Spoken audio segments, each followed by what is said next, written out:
नमस्कार मित्रों, राधे राधे। वैदिक कल्चर में आपका स्वागत है। मित्रों, आज हम बात करेंगे धतूरा भगवान शंकर को क्यों चढ़ाया जाता है।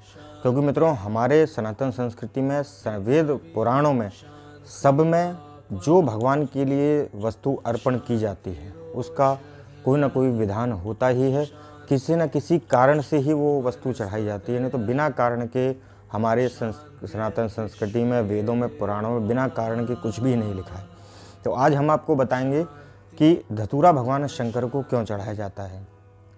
क्योंकि आप अगर पूजा करते हैं, अक्षत, रोली, चावल चढ़ाते हैं, लेकिन हमको पता होना चाहिए कि हम रोली क्यों चढ़ाते हैं, अक्षत क्यों चढ़ाते हैं और पान क्यों चढ़ाते हैं। जितनी भी वस्तुएं हम भगवान को षोडशोपचार में अर्पण करते हैं पूजा के समय में, वो वस्तुएं क्यों चढ़ाते हैं, उससे क्या लाभ होता है। क्योंकि मित्रों, हमारे शास्त्रों में लिखा है कि जो अक्षत हम चढ़ाते हैं उसका एक एक चावल का पुण्य फल इतना होता है कि आपके अनेक जन्मों के जो पाप होते हैं वो नष्ट हो जाते हैं।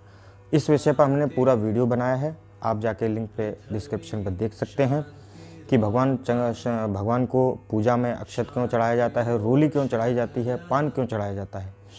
आज हम आपको बताएंगे कि भगवान शंकर को धतूरा क्यों चढ़ाया जाता है और भगवान शंकर को धतूरा इतना प्रिय क्यों है। जबकि वो कांटेदार चीज़ है तो हमें क्यों चढ़ाना चाहिए भगवान शंकर को धतूरा। मित्रों, हर व्यक्ति को जो भी असत्य भाषण का, देखिए हमारे रोज़ के आम बोलचाल भाषा में झूठ तो कहीं ना कहीं हमसे दिन में निकल ही जाता है। तो उस झूठ के पाप को नष्ट करने के लिए भगवान शंकर को धतूरे का प्रसाद भोग लगाया जाता है, धतूरा चढ़ाया जाता है और मन में ये कामना की जाती है कि जो धतूर में एक एक कांटा लगा है वो हमारे एक एक पाप को नष्ट करे। इतना धतूरे का पुण्य फल बताया गया है। धतूरा जो है भगवान शंकर को पहली बार ब्रह्मा जी ने अर्पण किया था। जब ब्रह्मा जी ने असत्य भाषण किया था, झूठ बोला था, तब उस झूठ के प्रायश्चित के लिए भगवान शंकर को ब्रह्मा जी ने पहली बार धतूरे चढ़ाया था, धतूरे का भोग लगाया था। तो धतूरे का इतना पुण्य फल है कि आपके सभी जन्म जन्मांतरों के पाप जो है वो धतूरा भगवान शंकर पर चढ़ाने से नष्ट हो जाते हैं।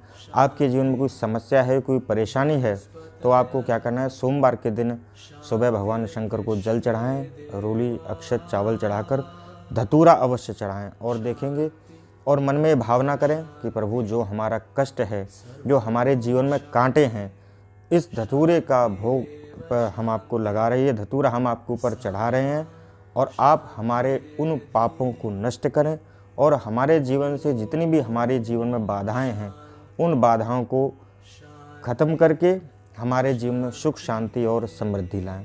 तो मित्रों, क्योंकि हर व्यक्ति झूठ बोलता ही है, तो आपको झूठ के प्रायश्चित के लिए ये धतूरे का भगवान शंकर पर अर्पण करना चाहिए, जिससे कि जो है आपके जीवन में किए हुए असत्य भाषण, जो असत्य भाषण हम लोग जो इसको हिंदी में झूठ बोलते हैं, असत्य भाषण का जो दोष होता है वो धतूरे का भगवान शंकर पर अर्पण करने से वो दोष दूर हो जाता है और हम जो है वो उस असत्य भाषण का जो पाप लगता है उससे मुक्त हो जाते हैं। क्योंकि मित्रों, हमारे वेदों में लिखा है कि मतलब ये मानिए कि इतना हर चीज़ में कहीं ना कहीं पाप लग जाता है। झूठ बोलने से पाप लगता है, किसी चींटी इत्यादि मर जाए उसका भी दोष लगता है, कदम कदम पर दोष लगता है। लेकिन हमारे वेदों पुराण में उन दोषों का उपाय भी बताया गया है, उन दोषों से मुक्ति का भी उपाय बताया गया है।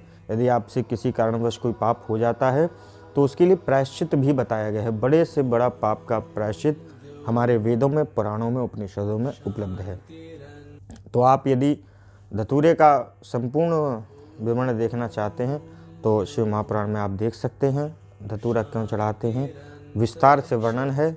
और यदि, क्योंकि हम जो भी इस वैदिक कल्चर पर अपने चैनल के माध्यम से आपको बताते हैं वो शास्त्र प्रमाणित होता है, शास्त्र में लिखा हुआ होता है, शास्त्र के आधार पर ही हम आपको यहाँ पर उपाय बताते हैं। आपके जीवन में जो समस्याएं हैं, छोटी मोटी समस्याएं हैं, उनसे भी आप मुक्त हो सकते हैं। और यदि कोई बड़ी समस्या है तो भी धतूरा भगवान शंकर पर चढ़ाने से उस दोष से मुक्ति हो जाती है। हमारे जीवन में जितनी भी विघ्न बाधाएं हैं, जितनी भी हमारे जीवन में कांटे हैं, धतूरे का भगवान शंकर पर अर्पण करने से हमारे जीवन की विघ्न बाधाएं दूर होती हैं। तो ये थी मित्रों धतूरे के विषय में कुछ महत्वपूर्ण जानकारी। यदि जानकारी आपको अच्छी लगती है, जानकारी से भरपूर लगती है, तो अपने दोस्तों मित्रों के बीच में शेयर करना बिल्कुल भी ना भूलें और हमारे चैनल वैदिक कल्चर को भी सब्सक्राइब कर लें, क्योंकि ज़्यादा से ज़्यादा इस वैदिक कल्चर का परिवार होना चाहिए और ज़्यादा से ज़्यादा अच्छी जानकारी लोगों तक पहुंचनी चाहिए। क्योंकि मित्रों यह वैदिक कल्चर चैनल है, शास्त्र प्रमाणित ही यहाँ पर आपको जानकारी देता है। तो आज के लिए मित्रों बस इतना ही। कल किसी नए विषय पर आपके सामने उपस्थित होंगे। तब तक के लिए धन्यवाद, नमस्कार, राधे राधे, जय हिंद, वंदे मातरम। शांति वनस्पतयः।